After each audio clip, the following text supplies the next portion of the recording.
The sun was sinking low, bleeding its last light across the wide, dusty horizon. The air was dry and still, except for the restless wind that moved gently through the tall, brittle grass. It whistled soft against the fence posts, carrying with it the scent of earth baked under long days without rain. Out here, silence was not empty. It had weight. It wrapped around the land, the kind that made every sound carry farther than it should. Eli Turner sat on the front steps of his ranch house, his elbows resting on his knees. He wasn't a man who chased noise. Most days, he welcomed the quiet. After all, it was the only thing that didn't ask anything from him. He had just taken a sip of water from a tin cup when it happened. A voice carried faint but sharp on the wind. "Don't make me go back there." The sound was enough to make him set the cup down slow. At first, he thought it was his mind playing tricks, a scrap of memory pulled forward by the evening light. But then he heard it again, closer this time, trembling like it had been dragged through fear. Eli stood, his boots crunching on the porch boards. His eyes scanned the open land. There was no one, only the fading sun, the grass swaying, the distant call of a hawk.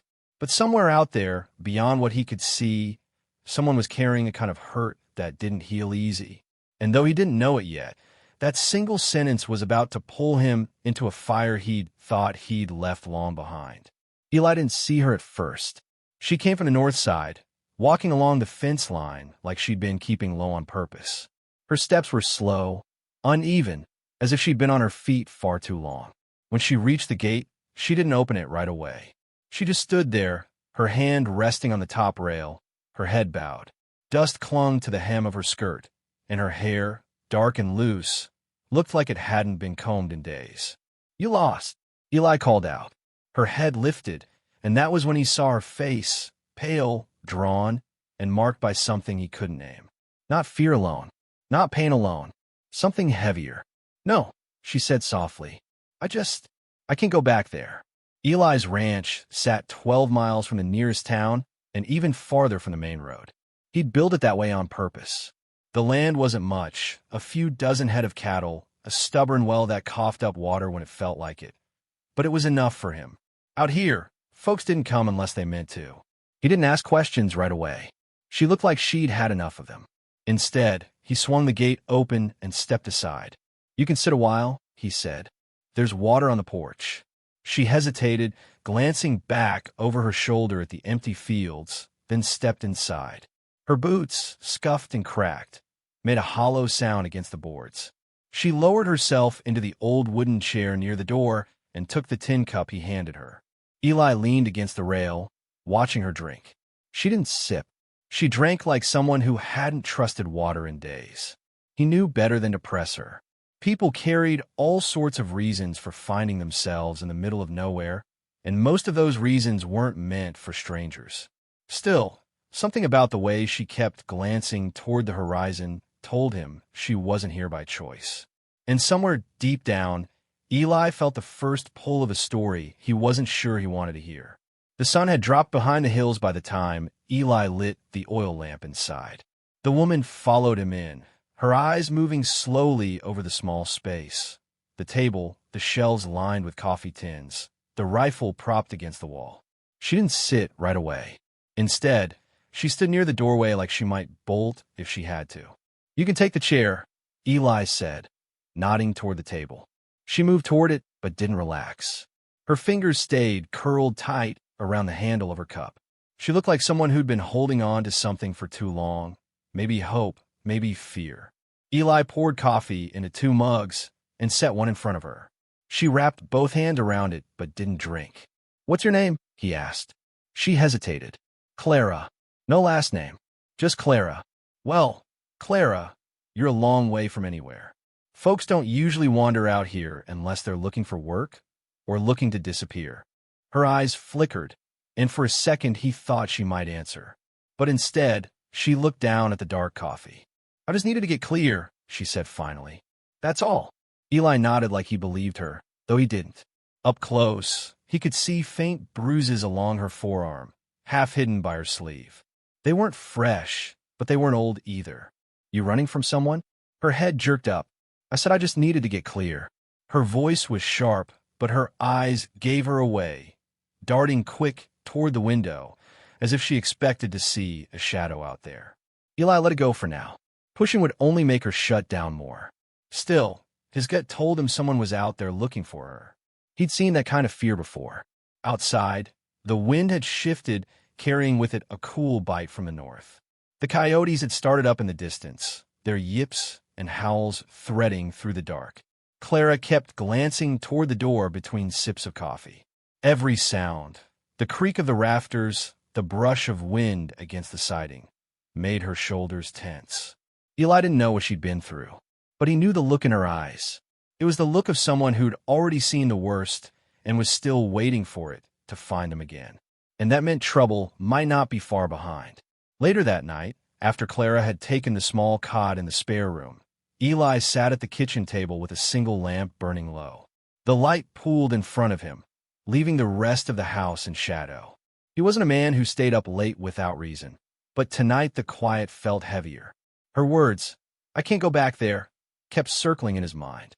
He'd heard them before, years ago, from a different mouth. Back then, it had been his younger sister, Ruth. She'd shown up one night in almost the same way.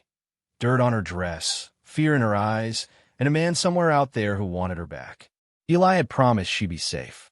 He'd meant it, but promises don't stop bullets. The memory was sharp enough to make him reach for the coffee pot, though it was cold by now. He poured it anyway, the bitterness grounding him. He hadn't spoken Ruth's name in years, not to anyone. Folks in town knew enough to leave it alone. Now Clara was here, sitting in the same house, with the same kind of fear, and Eli felt the old weight pressing down. He told himself he didn't owe her anything. She was just passing through. But that was a lie, and he knew it. From the back room, he heard the faint sound of movement. Maybe she couldn't sleep either. He wondered what images were playing behind her closed eyes, what moments she wished she could erase. The wind rattled the windows, and Eli's gaze drifted toward the rifle in the corner. He'd hoped he'd never have to use it again. But something in him knew that trouble, once it had your scent, didn't give up easy. He leaned back in the chair, staring at the shadows. If the past was circling back for him, this time he wasn't going to stand by and watch it take someone else, even if it meant stepping straight into the fire. The next morning was pale and gray, the kind of light that made the land look older than it was. Eli stepped out onto the porch with his coffee and scanned the open fields. Normally, the only marks in the dirt were from his cattle or the wind. But this morning, there were tracks. They cut across the far side of the property, just beyond the fence line. Not cattle, not wild. They were from a horse, one with fresh shoes, judging by the clean edges of the prints. Whoever it was had passed through in the dark, close enough to see the house. Eli followed the line of tracks with his eyes until they disappeared over the rise. A chill settled into his shoulders, though the air was warming. Inside, Clara was at the stove, heating water for coffee. She moved quietly, but there was a tightness in her posture, like she was bracing for something. When Eli mentioned the tracks, she froze. "What kind of tracks?" she asked. "Horse," he said. "One rider." Her hands tightened around the kettle. "They found me," she whispered. Eli didn't ask how she knew. Fear has its own kind of certainty. He set his cup down and moved toward the corner where the Winchester leaned against the wall. It was an old habit. Check the chamber, test the action, make sure the rounds were clean. The sound of the metal sliding into place filled the room. Clara watched him, her breathing uneven. "You don't have to." "Yeah," he said, cutting her off gently. "I do." By midday, the wind had picked up, tossing dust along the fence line. Eli took stock of the house, noting the points where a man could approach unseen. He wasn't paranoid by nature, but he'd learned that trouble liked the shadows. He stabled his horse in the far barn, out of sight, and made sure the doors and windows were latched. Every so often, he'd glance at the horizon, half expecting to see a rider appear. Clara stayed near the back of the house, pacing slow, her eyes flicking to the window each time the wind shifted. Whatever she'd been running from, it was close now. And Eli knew that once trouble reached your doorstep, it rarely knocked before coming in. By late afternoon, the air had turned heavy. The wind was still, the sky too quiet.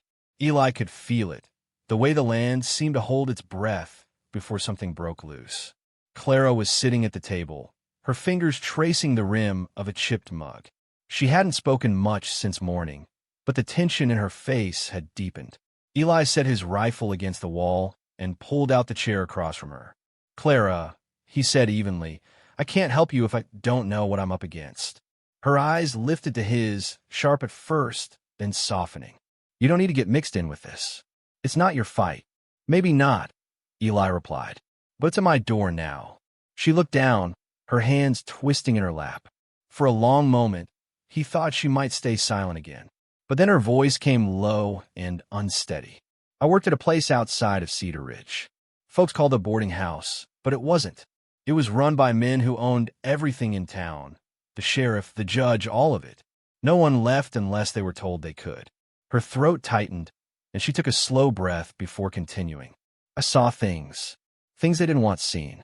And one night, I took something they wanted to keep hidden, letters, ledgers, names. I ran. That was 3 days ago." Eli leaned back, studying her. "And they'll come to get you. They won't stop," she said, her voice breaking. "Not until I'm back there." Or she didn't finish the sentence. She didn't have to. Eli thought of Ruth, of the promises he hadn't been able to keep. He felt the weight of his own past pressing against the moment, and he knew this wasn't just about Clara anymore. He reached for the rifle, setting it across the table between them. "Then we make sure they don't get the chance." Her eyes widened, not in fear, but in something closer to disbelief, like she hadn't expected anyone to stand with her. Outside, the sun was starting to drop again, painting the land in long shadows. Trouble was coming, and neither of them had anywhere left to run. The sun was brushing against the edge of the hills when Eli spotted them. 2 riders at first, then a third, and finally a fourth, cresting the ridge in a slow, deliberate line. They weren't rushing. Men who know they've cornered their prey never do. Clara stood behind him on the porch, her breath quickening. "It's them," she said, her voice barely more than air. Eli stepped off the porch, his boots sinking slightly into the dirt. He positioned himself a few yards out, where the ground was open and clear. The Winchester rested easy in his hands, the weight familiar. The riders drew closer, their horses snorting in the cooling air. Dust curled up from their hooves, hanging in the glow of the sinking sun. When they were 30 yards away, the lead man slowed his horse to a stop. He was broad-shouldered, his face hidden under the shadow of his hat. "We're here for the girl," he called out. "Step aside, and this won't have to get ugly." Eli's jaw tightened. "She's not going anywhere." A chuckle rolled from the man, low and cold. "You sure you want to die for someone you barely know?" "I've died for less," Eli said flatly. The silence that followed was thick, broken only by the shifting of hooves. Then, without warning, one of the men reached for his gun. Eli's rifle cracked once, the shot echoing off the hills. The man tumbled from his saddle, hitting the dirt hard. The others scattered slightly, trying to flank him, but Eli moved with the precision of a man who'd lived too long with a rifle in his hands. Each shot was deliberate, forcing them back. Clara, from the porch, shouted a warning as one rider circled wide. Eli spun, firing just as the man raised his weapon. The horse screamed, rearing back, and the rider crashed to the ground.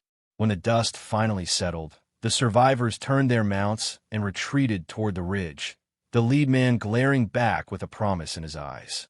Eli didn't lower his rifle until they were specks against the dying light. The fight was over, for now.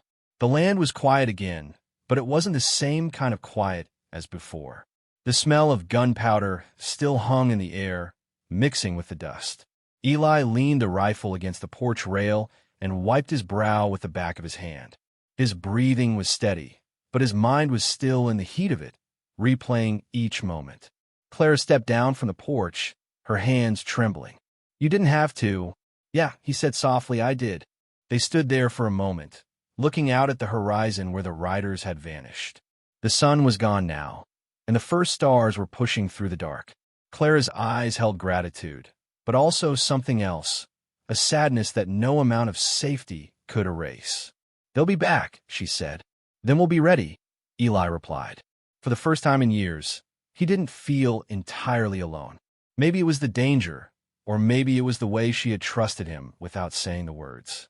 As they turned toward the house, Clara whispered again, almost to herself, "Don't make me go back there." And Eli knew he never would. If this story pulled you in, don't forget to like, share, and subscribe. And tell me in the comments what you think happened after the dust settled.